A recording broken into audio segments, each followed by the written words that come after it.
Aquest any el cicle s'ha dedicat, segons es va triar a l'Assemblea de Socis, als 30 anys del Tractat per la Unió Europea i els 275 anys del Manual Digest. Són dos àmbits que ens toca molt directament, un perquè és un projecte de futur i l'altre perquè sempre ha sigut un puntal per a Andorra i pels andorrans. Es faran algunes conferències sobre aquests temes. Per avui comencem el nostre particular any Sorolla. Hi ha activitats en molts llocs de la geografia propera, però volíem també commemorar, recordar aquests 100 anys que fa de la seva mort i 160 del seu naixement, perquè va morir el 1923 als 60 anys. La seva pintura és una pintura que en aquell moment va ser innovadora. Vam buscar alguna persona que pogués parlar-nos-en i perquè d'una banda ella és nascuda a Alacant, tot i que establerta i andorrana des de fa anys aquí, però per la seva també línia editorial sobre el teatre a Andorra, sobre les tradicions a Andorra, és una persona que està acostumada a extreure el que moltes vegades potser se'ns passaria sense adonar-nos-en, i ella és la persona que hem triat per parlar de Joaquim Sorolla. De fet, va tenir la sort que en vida no va ser com els ha passat amb altres pintors innovadors, tipus Van Gogh, per exemple, que no va vendre ni un quadre en vida i després, un cop mort, s'han pagat autèntiques fortunes pels seus quadres de rècord. Per un quadre de Sorolla també s'han pagat 3 milions o 4 milions o 5 milions d'euros i per tant està molt valorat arreu del món també. I per tant pensem que val la pena recordar-lo i que la Fabiola Sofia Masegosa ens expliqui els diferents aspectes de la seva vida i del seu art. I sense més, trobareu en aquest fulletó que està per aquí, a la vostra disposició, el currículum de la Fabiola, que és professora, escriptora, és doctora en filologia, traductora jurada també i editora.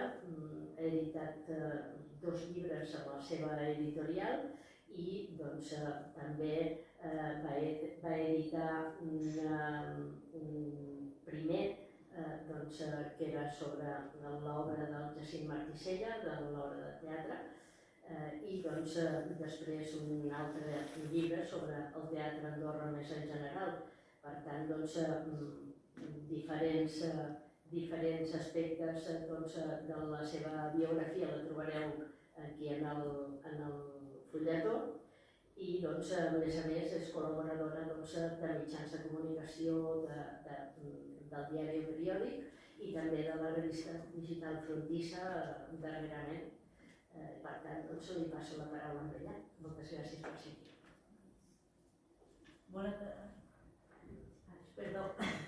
Bona tarda a tothom i moltes gràcies per assistir a aquesta conferència sobre Sorolla. El primer de tot, agrair a SAT i a la seva presidenta Àngel Mas el permetre'm parlar-vos en aquesta ocasió dins de l'any Sorolla d'aquest pintor valencià en el centenari de la seva mort. L'obra de Sorolla es caracteritza per la influència que va tenir l'impressionisme, en una paleta de colors purs i vibrants, traços lliures, dinàmics i en temes com el naturalisme, el paisatgisme, la vida quotidiana i el retrat. Recordem que una de les coses que caracteritza aquest estil és la manera de captar la llum del natural, la manera com es dissolen formes en l'ambient i tots els elements perduts com el volum, el dibuix i el sentit de l'espai, recordant-nos més a un escombrat fotogràfic. Més tard, però, la seva obra va evolucionar cap a la seva etapa postimpressionista, on suposa, entre altres coses, una recuperació de la importància del dibuix i de la preocupació per captar no només la llum, sinó també l'expressivitat de les coses i de les persones il·luminades. Així, l'artista aconsegueix capturar l'essència de la llum, una tècnica que porta a considerar-lo com un gran representant del luminisme valencià. El primer que caldria explicar és que l'impressionisme és un corrent pictòric que va sorgir a França al segle XIX i que buscava representar els objectes segons la impressió que causaven a l'ull dels pintors en un moment donat, condicionada aquesta visió per la llum, i no d'acord amb la suposada realitat objectiva. I què és el luminisme? Doncs es tracta del procediment pictòric que tracta de captar la incidència de la llum sobre els objectes com a simple exaltació cromàtica. Per tant, què diferencia els dos moviments pictòrics? La veritat és que tots dos coincideixen en la seva utilització de pinzellades gruixudes i definides i en la seva visió de la llum canviant. Però, en canvi, són diferents en la composició. L'impressionisme és obert i innovador i, per contra, el luminisme és descriptiu i molt realista. De tot això, el que podem extreure és que Sorolla és conegut com el pintor de la llum, per la seva gran incidència a captar i ressaltar a les seves escenes de platja, paisatges quotidianes, etc., els efectes de la llum. Joaquín Sorolla i Bastida, pintor espanyol, va néixer a València el 1863, quan aquest moviment a França estava en ple apogeu. Les seves pintures impressionistes, per tant, són tardanes. Però Sorolla hi reuneix les principals característiques del moviment, com per exemple el gust per l'aire lliure, la recerca del momentani, del fugaç, la captació dels efectes de la llum, l'essència del negre, exceptuant comptades ocasions en què utilitza aquest color per exigències del context i dels contorns i les pinzellades petites i soltes. Quan Sorolla tenia 2 anys, els seus pares van morir a causa d'una epidèmia de còlera i van ser els oncles materns els que se van ocupar d'ell i de la seva germana Concha. Va iniciar els estudis artístics amb l'escultor Cayetano Caput i després va rebre una formació acadèmica a l'Escola de Belles Arts de Sant Carles. Des de molt jove es va aficionar a pintar a l'aire lliure i a l'ús de tons clars i lluminosos, influït per Pinazo. Pintor des de petit, Joaquín Sorolla va començar molt aviat a enviar obres a concursos, passant en aquella època inadvertit. Els paisatges que pintava no eren del gust de les institucions. Les seves primeres obres, com per exemple aquesta que podem veure aquí, i m'he equivocat, perdó, Marina 1880. Aquí no té, allí m'he equivocat, l'he de dir. Ara l'he mirat i dic 1980, 1880. Eren vistes panoràmiques contemplades des de la llunyania, influenciades encara per la tradició i els valors clàssics, però ben aviat es veuran transformades pel treball constant del natural i la investigació sobre l'onatge i els moviments de l'aigua realitzada a peu de platja. Sorolla aconsegueix abaixar la mirada i descobrir la infinitat de matisos de color, textures i formes que pot arribar a recrear l'aigua. El mar va ser el tema preferit de Joaquín Sorolla, el més personal i possiblement el més representatiu de tota la seva obra. Nascut al costat del mar, però allunyat d'ell la major part de la seva vida, Sorolla va conservar sempre una enyorança intensa per les platges de la seva infantesa. Aviat degué percebre també la força del mar com a espectacle, la fascinació visual del moviment incessant de l'aigua i dels núvols i del succeir-se dels llums diferents de les hores i les estacions, el poder envoltant de les atmosferes i la potència emocional de les grans masses de color. Ell mateix defineix aquesta experiència que viu en el mar de la següent manera. Ens seria impossible pintar lentament a l'aire lliure, fins i tot si volgués. No hi ha res immòbil en allò que ens envolta. El mar és arrissat en cada moment, el núvol es deforma. quan es mou del lloc, però encara que tot estigués petrificat i permanent, n'hi hauria prou amb que es mogués el sol, cosa que fa contínuament, per donar aspectes diferents a les coses. S'ha de pintar ràpidament, perquè quants anys després seria el principal portador de la bandera contra el gènere històric, en aquest quadre i altres va practicar-lo, tot i trencar els criteris establerts per a aquest tipus de pintura, en què el pintor dona un caràcter menys teatral als seus personatges. El color blanc s'omple de matisos a la roba dels camperols valencians i explota una mena d'òval que indica el contorn dels personatges, disposats al voltant del palleter, que està pujant a una cadira de boga, organitzant així les llums i les ombres. Pintar aquesta mateixa escena era obligatori per als dos últims pintors que quedaven per optar al premi després de les dues primeres seleccions, Sorolla i Gómez Salvador. La primera selecció es va realitzar a través d'una pintura realitzada del natural i la segona mitjançant la realització d'una pintura religiosa a la qual Sorolla havia presentat la benedicció d'Isaac, 1984, que veiem en segon lloc a la diapositiva, en què representa el patriarca hebreu Isaac beneint el seu fill Jacob, que va aprofitar la ceguesa del seu pare per rebre la seva benedicció en lloc del seu germà, Esau, que era el primogènit i que era qui l'havia d'haver rebut. Continuant amb el crit del palleter, aquesta pintura històrica representava el crit patriòtic del 1808 llançat per Vicente Domenech, conegut com el palleter, perquè venia palletes impregnades de sofre per encendre el foc, als esglaons de la llotja de València, als camperols que anaven comerciant els seus productes. Aquest crit va ser l'esclat de la rebel·lió antifrancesa en aquesta ciutat. A Roma, el pintor quedarà enlluernat per l'art clàssic i renaixentista. D'aquesta ciutat es va traslladar a París amb el seu amic el pintor Pedro Gil, on finalment entra en contacte amb l'impressionisme. Allà capta aquest nou estil dels joves parisencs i ho adapta a la seva pintura, però sense descuidar mai les temàtiques que li agradaven més, el costumisme, els paisatges i les marines. Prorrogada la seva pensió per un any, el 1888 contrau matrimoni amb Clotilde García, la seva millor model i companya, i s'estableix a Assís. Aquest mateix any pinta un dels quadres més bonics de la seva esposa, Clotilde a la finestra.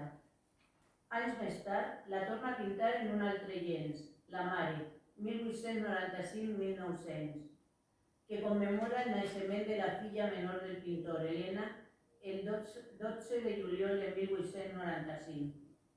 Entre el delit del son i l'esgotament, mare i filla descansen.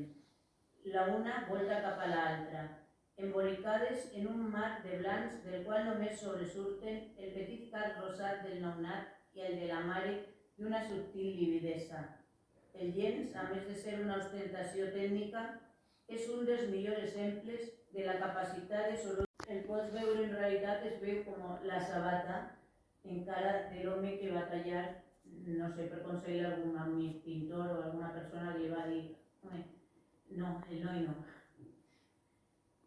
Trista herència és una obra fruit de la casualitat. Així ho explica el mateix Sorolla.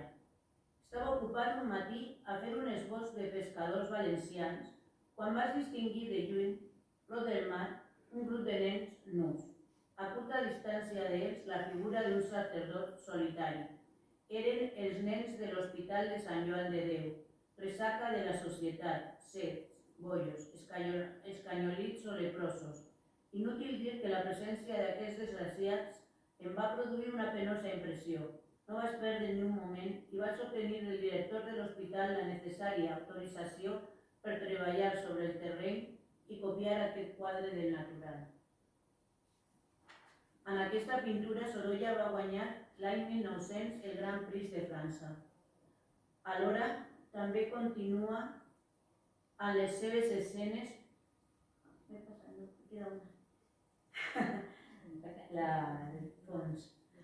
purament costumistes. A la darrera imatge de la diapositiva podem veure una pintura denominada com a família segoviana, el Mamón, 1894. En ella, Sorolla representa una família onnubilada davant la presència d'un nou membre, un nadó que està sent alletat. Estem en un taller de llana segovià. A la pintura hi apareixen perfectament representats els mobles, les màquines i tot tipus de textures i materials d'una casa treballadora estàndard típica de l'època. Però tothom en aquesta casa deixa de treballar per veure l'espectacle.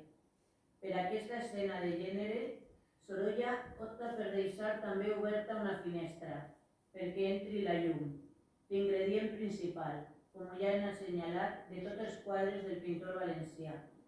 La claritat, doncs, entra per aquesta finestra i deixa veure fora part de la vegetació del jardí de la casa, i així el pintor construeix les figures que estan en relativa penombra. És Sorolla en estat pur. Més que el nadó, que gairebé no s'aprecia, la llum és la protagonista, el pretest i l'eina per crear aquesta tendra escena tant del gust dels compradors d'art de l'època, avis del melodrama costumista decimonònic. A l'Exposició Universal de París de 1894 descobreix el luminisme dels pintors nòrdics que marcarà la seva obra posterior. Torna a pintar a l'aire lliure i la seva paleta va cobrant nous matisos en el seu esforç per plasmar la llum a les escenes quotidianes i paisatgístiques de la vida mediterrània. La tornada de la pesca, 1984, que apareix en primer lloc en aquesta diapositiva, plena de llum, reprèn una instantània d'un episodi de la vida real quotidiana dels homes del mar.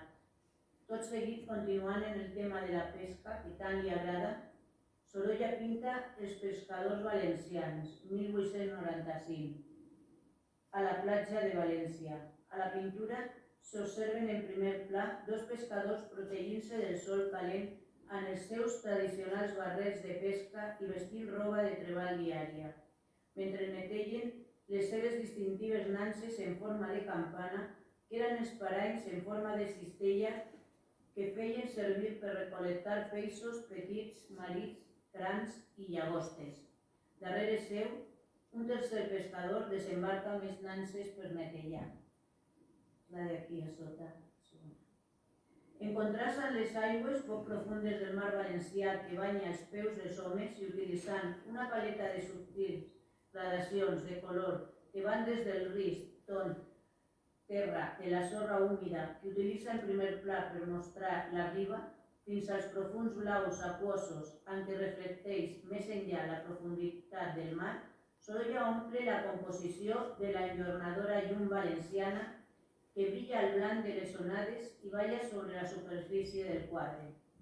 A Sorolla, igual que als pintors impressionistes, com ja hem indicat abans, li agrada treballar a l'aire lliure.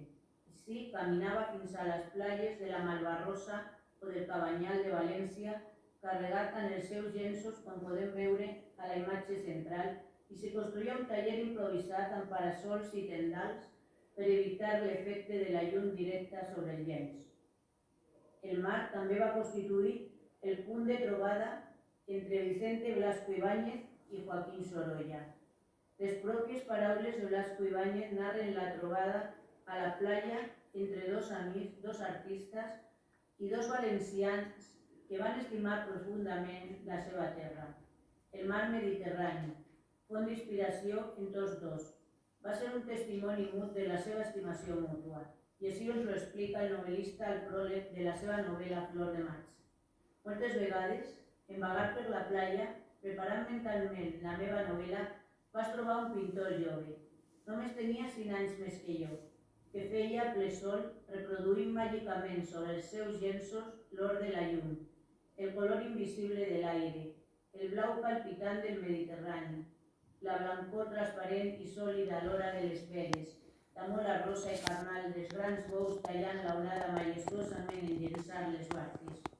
Aquest pintor i jo ens havíem conegut de nens, perdent-nos després de vista. Venia d'Itàlia i acabava d'obtenir els primers triomfs. En un pròleg realitzat per l'edició posterior de Flor de maig s'afegirà les següents paraules sobre el pintor. convertit al realisme en l'art i abominant de la pintura apresa a les escoles, tenia per únic mestre el mar valencià, admirant fervorosament la seva lluminosa esplendor, treballant junts, ell als seus llenços, jo a la meva novel·la, tenint al davant el mateix model.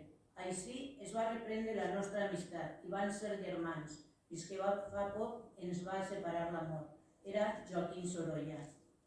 A la Casa Museu de la Malvarrosa, construïda al mateix edifici que va ocupar el seu dia el xalet de Vicente Blasco Ibáñez, el qual també podem observar a la imatge que apareix al final a la diapositiva, i del qual conserva l'aspecte exterior original, tots dos valencians van compartir, a més del seu amor per l'art, moltes confidències personals, ja que va ser el principal escenari de l'estreta amistat entre aquests dos creadors i hi van passar llargues tardes davant del mar Mediterrani.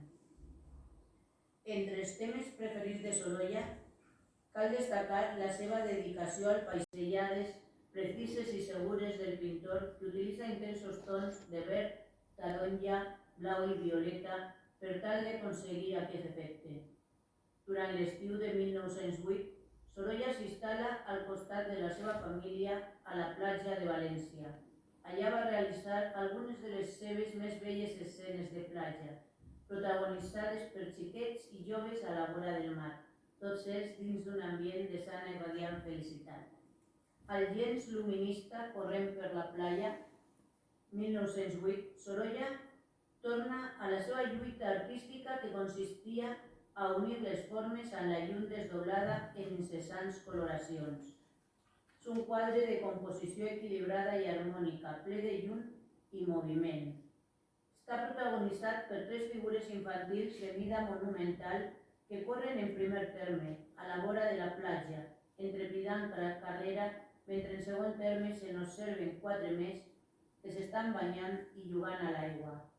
El cos nu del nen i les dues nenes protagonistes amb les seves àmplies bates blanques i rosades es retallen i contrasten cromàticament sobre el mar, que es desenvolupa eliminant tota referència a l'horitzó per satisfer la part superior del llenç amb el blau profund de l'aigua, en contrast també amb la franja inferior de sorra seca i banyada per l'aigua, que dona la nota d'equilibri i estatisme a la composició. La supressió de l'horitzó permet al pintor fer més palès el protagonisme d'aquestes tres figures, alhora que facilita el contrast de colors complementaris. El mar, de color intens, està pintat en àmplies i estretes pinzellades horitzontals de diferents games de blau intens, violetes i fins i tot d'ocres, que es distribueixen nerviosament sobre un fons de preparació blau clar, en un recurs que li permet plasmar el bulliciós moviment de l'aigua. Pel que fa als cossos i robes dels nens, estan traçats amb mà ràpida i llest viu, encara que sintètic, que expressa fidelment la fugacitat dels moviments, en una àmplia gamma de colors integrats al blanc i rosa de les bates, emulant multitud de reflexos, i en un tot de pincel empastat i precís per construir les brillantors de la pell úmida dels nois. A més, i per reforçar l'efecte de potent llum solar que transmet el quadre, Sorolla utilitza com a recurs el gest de la mà d'un dels nens del mar, amb què es protegeix de l'enlluernament d'un sol encegador. I és que ja havia utilitzat en un dels nens que protagonitzaven Trista herència. En el cas del Balandrer, que també l'he portat, és un dels meus quadres favorits, 1909, ens encontrem davant d'un quadre, donada la seva audaç composició, en un punt de vista explícitament elevat i sense línies de l'horitzó que es deixen fer-nos una idea d'on està jugant aquest xaval, tan destacant dins del llenç. El nen està jugant a la vora d'una platja, per ser exactes a l'arenal valencià de la platja del Cabanyal, on solia acudir el pintor després de la seva exitosa estada als Estats Units per gaudir d'aquell sol violent de la Mediterrània. Sorolla acostumava a pintar nens jugant dins de l'aigua del mar que cobria la major part del llenç, omplint la composició, però sobretot pintava la llum. Aquesta sí que ho cobreix tot en una intensitat extraordinària, ja sigui directa sobre la pell mullada del nen nu o sobre aquests bells i fugitius reflexos a l'aigua creats en dinàmiques pincellades, i així aconsegueix pintar una cosa tan difícil com ho és el moviment del mar. El quadre, a més, ens transmet la innocència i la felicitat d'un nen jugant despreocupat en el seu vaixell de vela.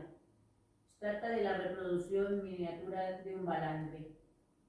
A Nens a la platja, Sàvia, 1910, 3 nens apareixen tombats a la platja, prop de la riba.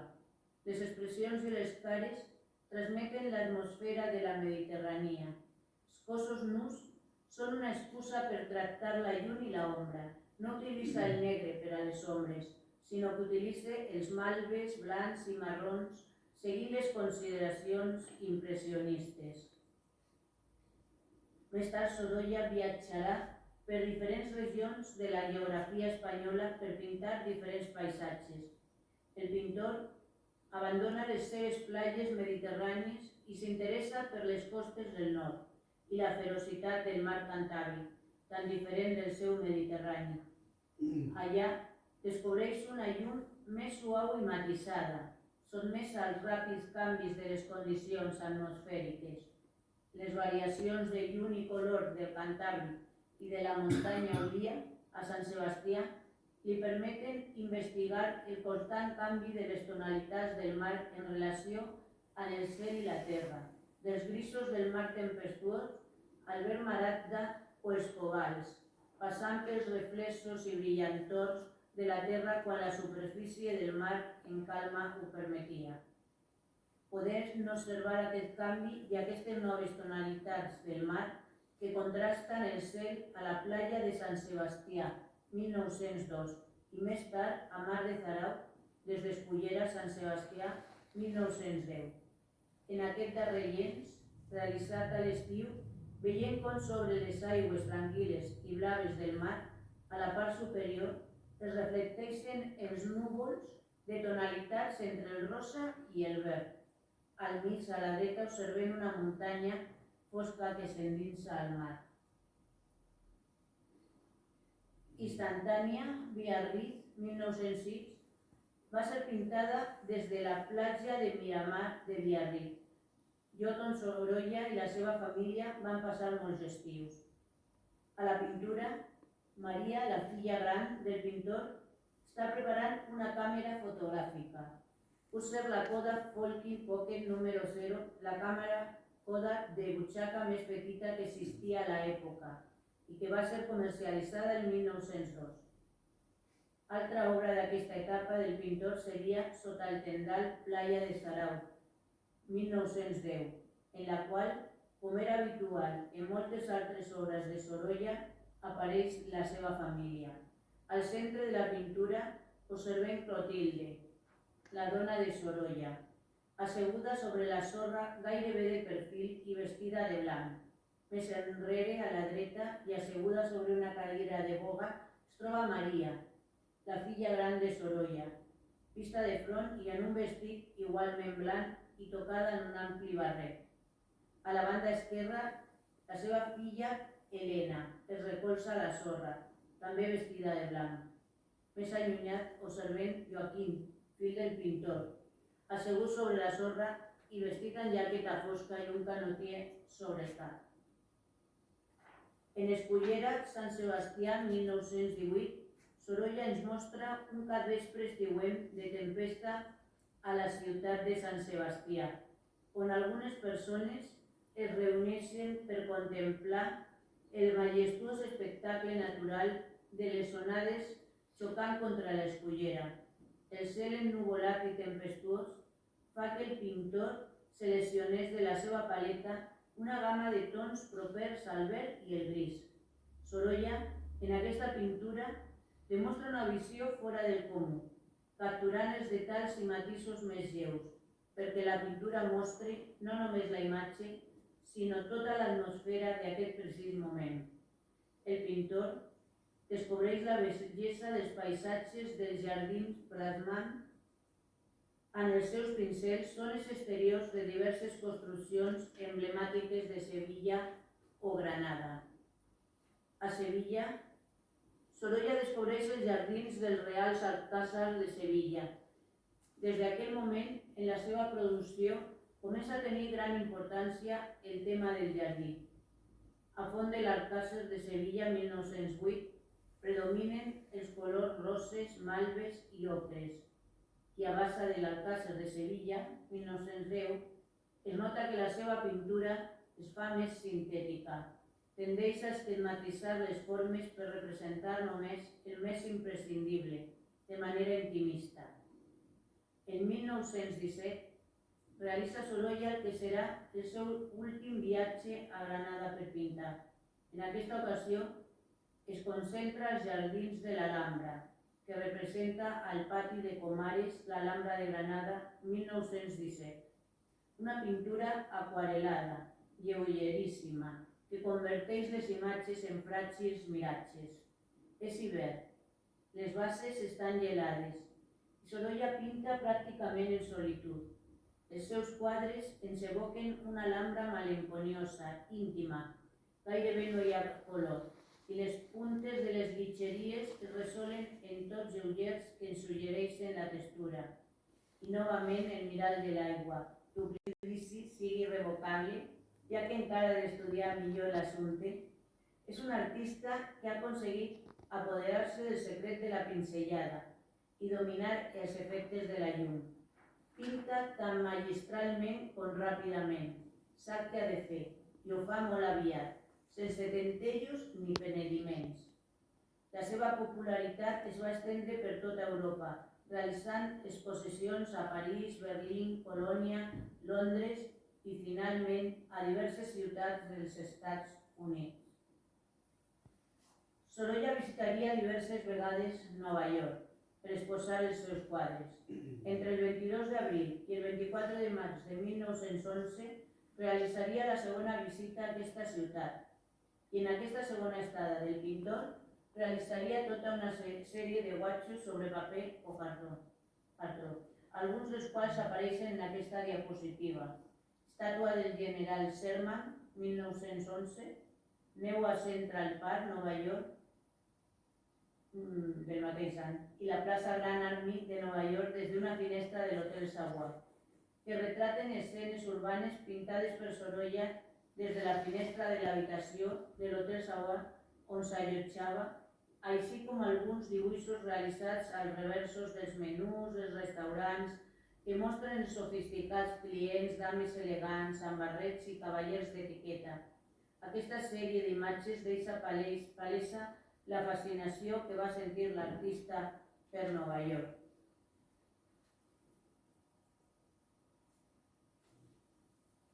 Al novembre de 1911 va signar un encàrrec per a la Hispanic Society of America per realitzar 14 murals que decorarien les sales de la institució.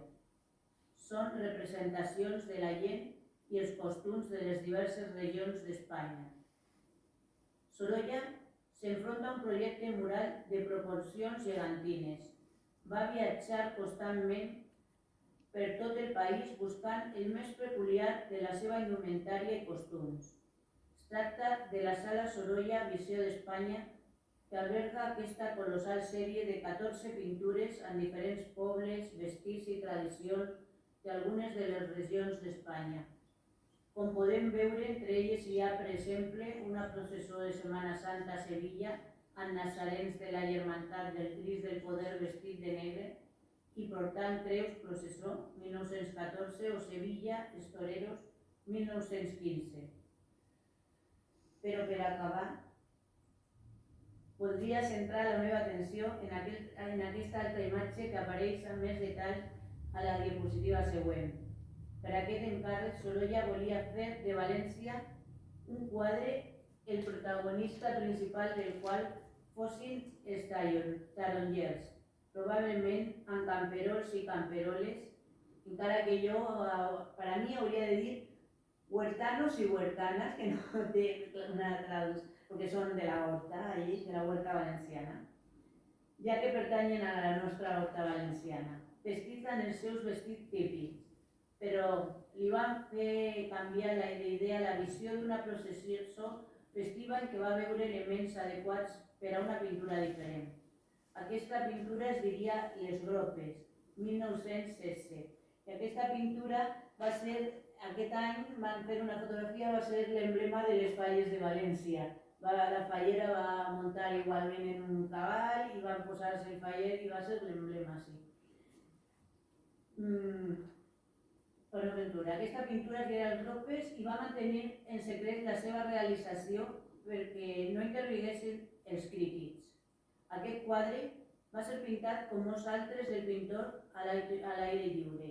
Novament ens trobem davant d'un quadre simbòlic, no tant per cadascun dels elements que el componen, que podrien passar per presos del natural, com per la situació que representa.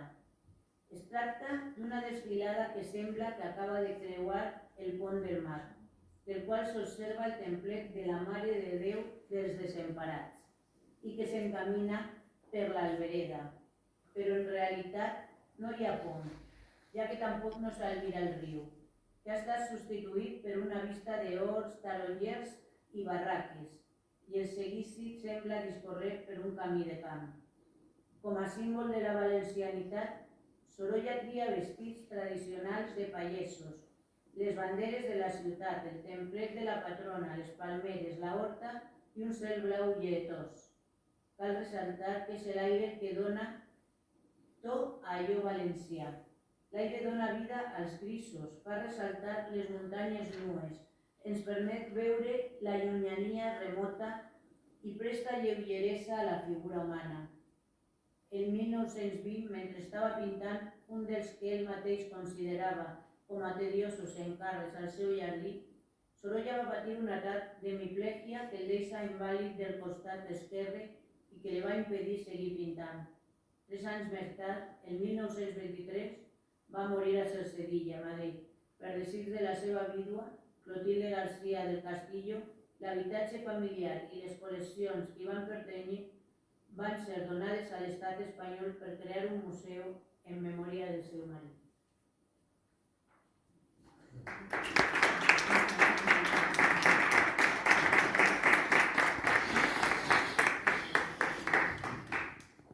No sé, espero que us hagi agradat i espero haver agafat una mica de tot, no només el mar, que és el que més m'agrada a mi, les platges de València, però he agafat una mica de tot. Potser algunes coses eren més desconegudes. Si algú vol fer algun comentari o alguna pregunta. Ara que tenim aquí totes les imatges.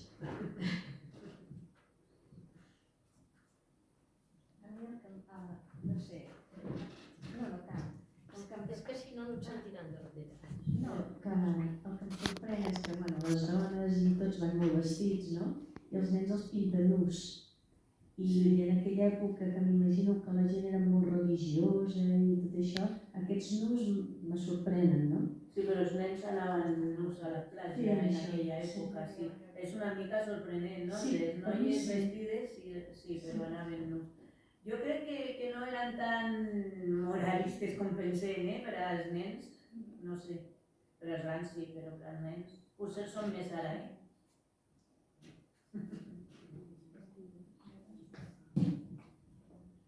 Però les nenes anaven vestides. Això només era